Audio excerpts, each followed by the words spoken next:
দান দান করলে আপনার 9টি আযাব দূর হয়, একটা দুইটা না। আযাব দূর হয়ে যাবে। আযাব দূর হওয়া মানে এটা একটা সৌভাগ্যের বিষয়। আপনি যদি আপনার জীবন থেকে আযাবটাকে, বিপদটাকে, প্রবলেমটাকে সরায় দিতে পারেন, তাহলে জীবনে আর লাগে কি? 9টি প্রবলেম সলিউশন হয়ে যাবে শুধু দানের মাধ্যমে। নাম্বার 1, দান করলে দারিদ্রতা, অভাব দূর হয়। এর চেয়ে সর্বোত্তম ব্যবস্থা আর নাই।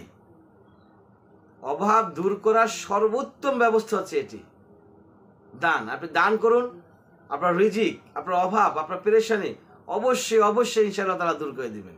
নাম্বার 2, নাম্বার, দান দুনিয়ার বিপদ আপদ থেকে রক্ষা করে।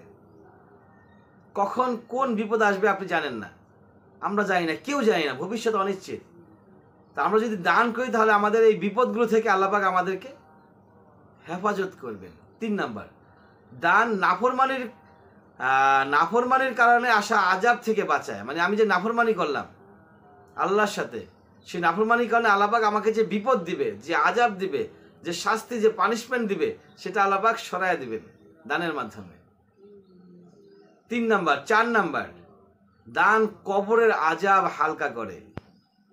সুবহানাল্লাহি ওয়া বিহামদিহি। কবর, আজকে যদি মারা যাই, আগামীকাল আমি কবরের বাসিন্দা, সেখানে আমি আর আযাব ছাড়া আর কেউ নাই। তা আমি যদি দান করি সেখানে, তখন আযাব আর থাকবে না। সেই আযাবটা আল্লাহ পাক হালকা করে দিবেন, কমায় দিবেন। তাহলে বেশি থেকে বেশি পরিমাণে দান করতে হবে এই কবরের আযাব থেকে বাঁচার জন্য ইনশাআল্লাহ তাআলা। 5 নাম্বার, দান মৃত্যুর সময় কষ্ট দূর করতে সাহায্য করে। মৃত্যুর কষ্ট কত যে ভয়ঙ্কর, এটা বলাই মুশকিল। মানে এতটা কষ্ট হবে মৃত্যুর যন্ত্রণা। একজন নবী একজন ব্যক্তিকে দেখেছিল মৃত্যুর, আল্লাহ পাক বলছিল, আল্লাহ পাকের কাছে রিকোয়েস্ট করছিল একজন মৃত ব্যক্তিকে দেখানোর জন্য কবর থেকে।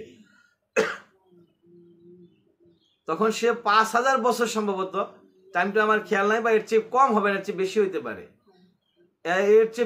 পারে, এত বছর আগে লোকটা মারা যায়। তখন তাকে জিজ্ঞেস করছিল কোন জিনিসটা তাকে বেশি পীড়া দেয়। সে বলছিল, আজরাইল যখন আমার জান কবজ করছিল সেই যন্ত্রণা এখনো আমি ভুগতেছি।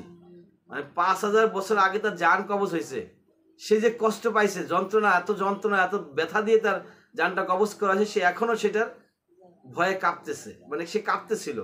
তাকে জিজ্ঞেস করা হয়েছিল, কেন কাঁপতেছ? সে বলছে, সেই যন্ত্রণার ভয়ে কাঁপতেছি।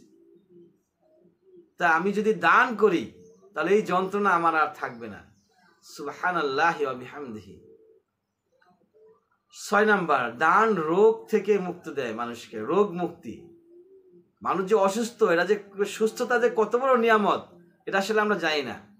মুসা আলাইহিস সালাম আল্লাহকে জিজ্ঞেস করছিলেন, আল্লাহ, আমি যদি আল্লাহ হই আর তুমি যদি মুসা হও, তুমি আমার কাছে কি চাইবে? আল্লাহ বলছে, এটা সম্ভব না। তো কয়েকবার পিড়াপিড়ি করার পরে আল্লাহ পাক বলছেন, তাহলে আমি সুস্থতা চেয়ে নেব, আমি যেন অসুস্থ না হই। তার মানে মানুষের জীবনে বেঁচে থাকার সবচেয়ে ইম্পর্টেন্ট যে জিনিসটা, সেটা হচ্ছে সুস্থতা। আর এই সুস্থ থাকতে পারেন আপনি কিসের মাধ্যমে? দানের মাধ্যমে। 7 নাম্বার, দান কিয়ামতের দিন মুমিনের জন্য ছায়া হবে। সুবহানাল্লাহ। কিয়ামতের দিন কিন্তু কোনো ছায়া থাকবে না, আরশের ছায়া ব্যতীত আর কোনো ছায়া থাকবে না। তখন এই দান যদি আপনি করেন, তাহলে আপনার জন্য এই দান ছায়া হয়ে দাঁড়াবে।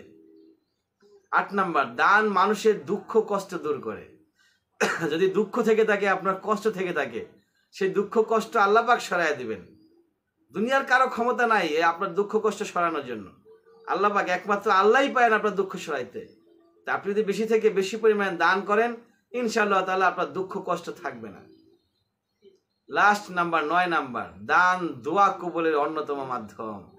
আমরা দোয়া করি, বেশি থেকে বেশি পরিমাণে দোয়া করতেই থাকি, কিন্তু দোয়া কবুল হয় না।